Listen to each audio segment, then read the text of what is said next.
Хамгийн гоё дайны кино санал болгох гэвэл Бейлав 2001 онд нээлттэй хийж байсан Совдир киног санал болгох болно. Хайр дурлал, андын нөхөрлөл мөн маш сонирхолтой дайны тулааны хэсгүүдтэй. Гинэт бомб онгоц гарч ирээл, дайраал, энэ тийм бүмөг тисрээл, энэ бол сургуулал биш, гүүгээд гэж орлоо. Яг л гоё дайны кино.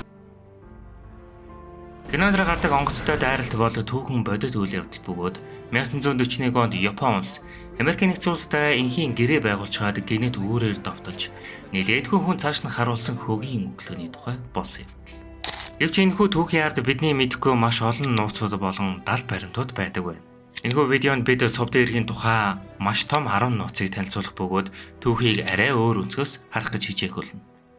Бичлэг эхлэхээс өмнө та манай сувагт subscribe дарснаар надад үнэгүй тус хүрэхээс гадна хамгийн сүүлийн үеийн сонирхолтой бичлэгүүдийн шууд цаг алдахгүй үзэж байх болно. Үнэгүй тусламж гэдгийг битгий мартаарай. 1-р баримт нууц кодыг эвдэв. 1941 оны 12 дугаар сарын 7-нд Америкийн нэгдсэн улсын Хавай мужийн Ohio аралт байралтай Совдирт байрлаж байсан Америкийн нэгдсэн улсын тэнгисийн цэргийн флот Япон улсын 353 онгоц агаараас гинтийн хүчтэй дайралт өгсөн Америкийн нэгдсэн улсын түүхэнд мартагдчихгүй үйл явдлыг бий болгосон. Гэвч энэхүү үйл явдлаас өмнөхөн Америкийн тагнуулын төв газар Японы нууц кодыг маш амжилттай тайлсан явдал байв. Гэтэл яагаад энэхүү мэдээлэл нь Совдын эргийн сүрлийг зогсоож чадсангүй вэ? 1940 оны ихэнх үед Америкийн нэгдсэн улсын криптографикчид Японы дипломат шифр болох Purple-ийг тайлах технологи боловсруулсан. Энэхүү ажиллагааг Magic гэж нэрлсэн бөгөөд Японы засгийн газрын хамгийн нууц харилцааг тайлах боломжтой болсон юм. Purple систем нь энгийнийн аргаар тайлагддаг бөгөөд өндөр наривчлалтай механик төхөөрөмж байсан юм. Гэвч Америкийн нэгдсэн улсын шилдэг инженерүүд энэхүү төхөөрөмжийн хуулбарыг яг дуурайлан бүтээж түүний нууцыг бүрэн тайлж чадсан. Энэхүү амжилт нь тагнуулын ертөнцид жинхэнэ хувьсгал болсон ч яг үндэ алдаа гарах шалтгаан нь эндээс л эхэлсэн гэдэг. Magic системийн тусламжтай Америкчууд Японы олон дипломат азагтал болон төлөвлөгөөний талаар мэдэж байсан. Жишээ нь 1941 оны 11-р сард Японы элчин сайдуудад илгээсэн зааварт Америкийн нэгдсэн улстай хийсэн яриа хэлцээрээ амжилтгүй болвол дайны бэлтгэлээ базаа гэж шууд утгаар хангалттай ойлгохоор тайлсан. Гэвч эдгээр мэдээллийг батлан хамгааллын удирдлага болон улс төрийн төвшөнд зөв тайлбарлаж цаг тухайд нь ямар ч хариу арга хэмжээ авч чадалгүй алдаа гаргасан байна. Дайлагдсан кодуудаас олон чухал мэдээлэл гарч байсан ч тэдгээр нь голчсон Японы дипломат үйл ажиллагаатай хамааралтай байв. Цэргийн хөдөлгөөн, байлдааны төлөвлөгөөний тухай мэдээлэл бараг ирдэггүй байсан ч Америкийн нэгдсэн улсын шийдвэр гаргагчдыг буруу таамаглалд хүргэсэн байна.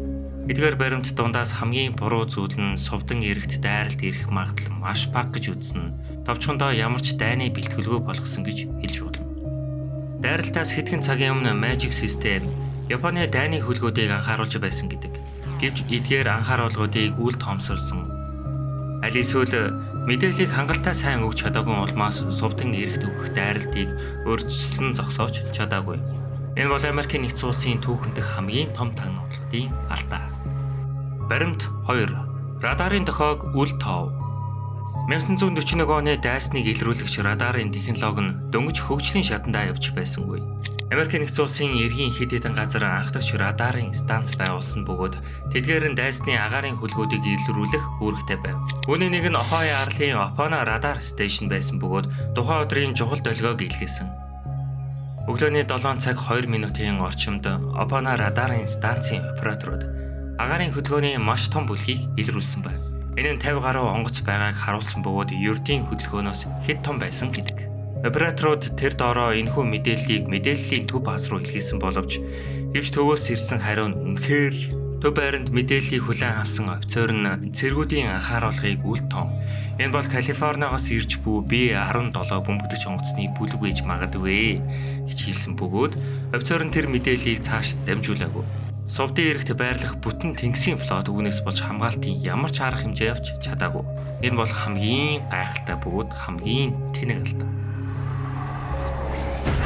Ердөө 50 минутын дараа Японы сөнөөгч онгоцууд Совдын эрэгт өгөж ирж Америкийн нэгдсэн улсын усан флотын түүхэнд хамгийн том сүрлийг яг үндэ эхэлсэн. Хэрвээ тухайн өглөөний радарын дохиог анхаарч аюулыг ойлгож чадсан бол эргийн хамгаалтын хүчтэй зохион байгуулалтыг бий болгож бүр магадгүй түүхэн сүрлээс ч үрдсэн сэргийлэх боломжтой байсан гэж судлаач хожим үздэг юм билээ. Баримт 3. Усан шумбагч онгоцуудын дайралт. 1941 оны 12 дугаар сарын 7-нд болсон Совдын эргийн дайралтаас өмнөхөн нэг нууцлаг ажиллагаа аль хэзээ эхэлсэн байсан гэдэг. Тэр бол Японы 5 мини шумбагч онгоц Америкийн нэгдсэн улсын усан флоттой сэм дөхөж нууцаар отохыг ерөөдөө оролцсон байна. Энэхүү үйл явдал нь Америкийн нэгдсэн улсын хамгаалтын систем томоохон анхааруулах болох боломжтой байсан. Гэвч яагаад тэдний хөдөлгөөнийг ерөөсөө Америкийн нэгдсэн улс харж чадаагүй юм бэ? Тэдгээр мини шумбагч онгоцууд нь ердөө 23 м урт, дотроо 2хан багийн гишүүний зайтай байдаг гэсэн. Зорилго нь Америкийн нэгдсэн улсын хөлөг онгоцуудыг бөмбөдөж агаарын эхний цохилтыг баталгаажуулах байсан. Мини шумбагч онгоцууд нь 2 буужин радио холболт бүхий сүлжээгээр тоноглогдсон тухайн үеийн хамгийн технологийн шилдэг гайхамшигт бүтээлүүдийн нэг болж байсан. 12 дугаар сарын 7-ны өглөө Японы гол тэнгисийн цэргийн хүчнээс хэдэн 10 км-ийн зайд 5 мини шумбагч онгоц далайд гарсан.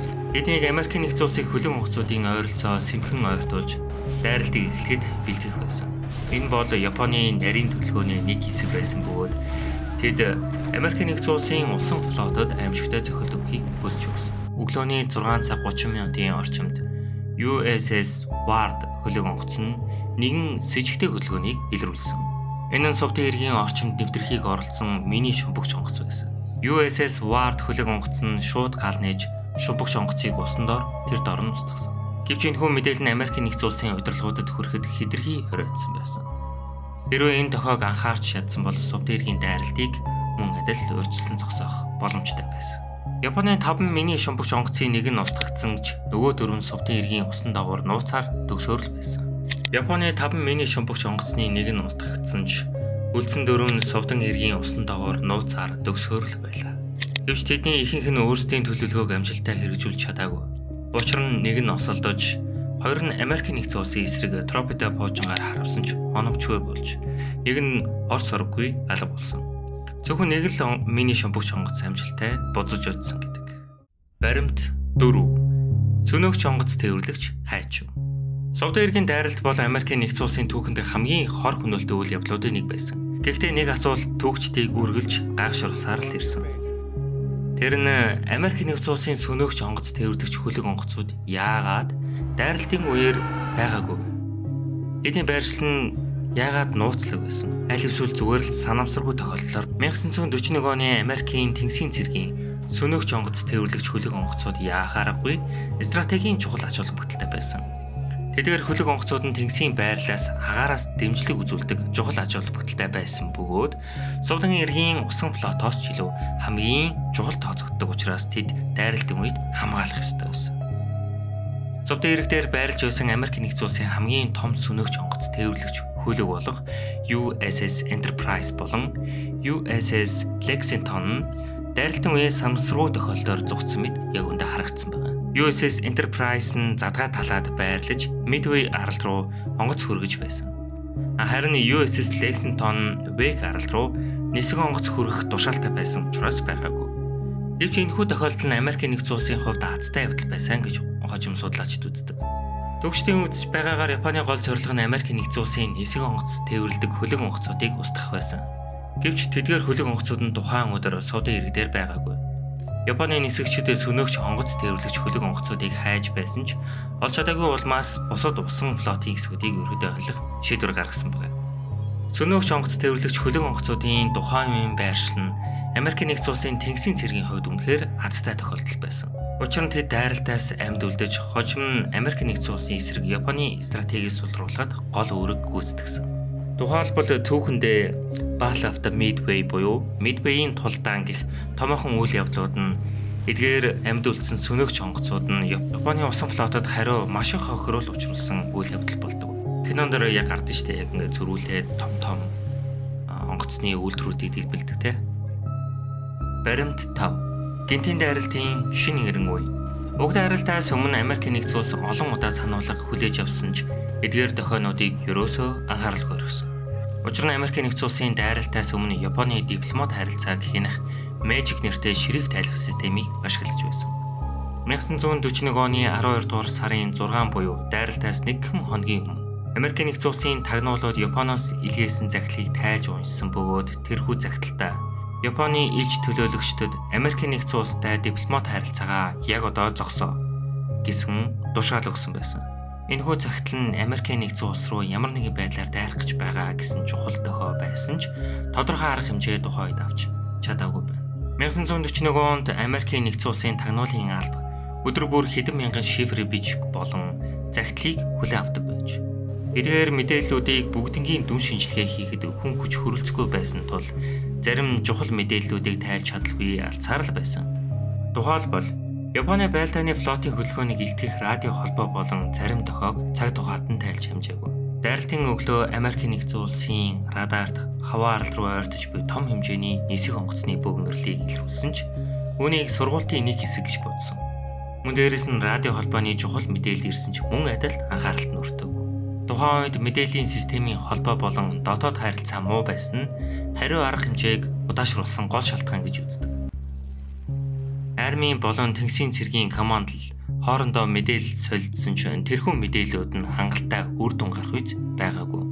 Мөн дээрээс нь үүнээс болж тэр дайралтын өмнө чухал мэдээллийг хэн ч хуваалцаагүй. Эдгээр жижиг гэлтгүү сануулгуудыг анзаарахгүй өнгөрсөн нь Сувд эрэхтэй байрлах Америкийн нэгдсэн улсын тэнгисийн флотыг хамгаалах тэрч бүтийг хийлээ урьдчилан сэргийлэх боломжгүй үйл явдал бий болгосон.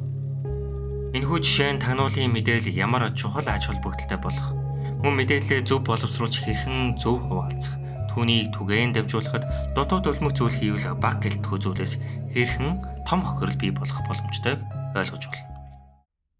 1941 оны Сувдан эргийн халдлагаар нийтдээ 2400 хүн амьд өргөцсөн байна. Үүнээс USS Arizona хөлөг онгоцсон л гэхэд 1177 усан цэрэг далаачид амьд өргөцсөн. Дайралтын үеэр 21 хөлөг онгоц гэмтэж 8 байлдааны хөлөг онгоц суурсан. Дайны дараахан 1962 онд живсэн хөлөг онгоц болох USS Arizona хөлгийн суурин дээр USS Arizona Memorial нэртэй музей баригдаж, жилдээ 1.8 сая гаруй дотоод болон гадаад жуулчдад зочилдог байна. Уг музейд халдлагын үеэр ашигладаг байсан бөмбөг, тоног төхөөрөмж, амьд үлдгэсдийн түүх болон дурсгалууд, халдлагын газрын зураг болон видео бичлэг зэрэг үзмэрүүд байдаг байна. Эдгээр нь зөвхөн Америкийн нэгдсэн улсын төдийгүй дэлхийн түүхийг сануулж, инх тайван хамтын ажиллагааны ач холбогдлыг онцолдог байна. Миний бэлтгэсэн бичлэгийн part 1 үүгээр дуусаж байна. Хэрвээ та миний сувагт subscribe дарж хонхон асаагаагүй бол part 2-ыг хизээж үзэж чадахгүй байж магадгүй. Бичлэг таалагдсан бол лайк дарж өөрийн тусламжийн гараа үнгүй сунгаарай. Удахгүй part 2-оор уулзцгаая.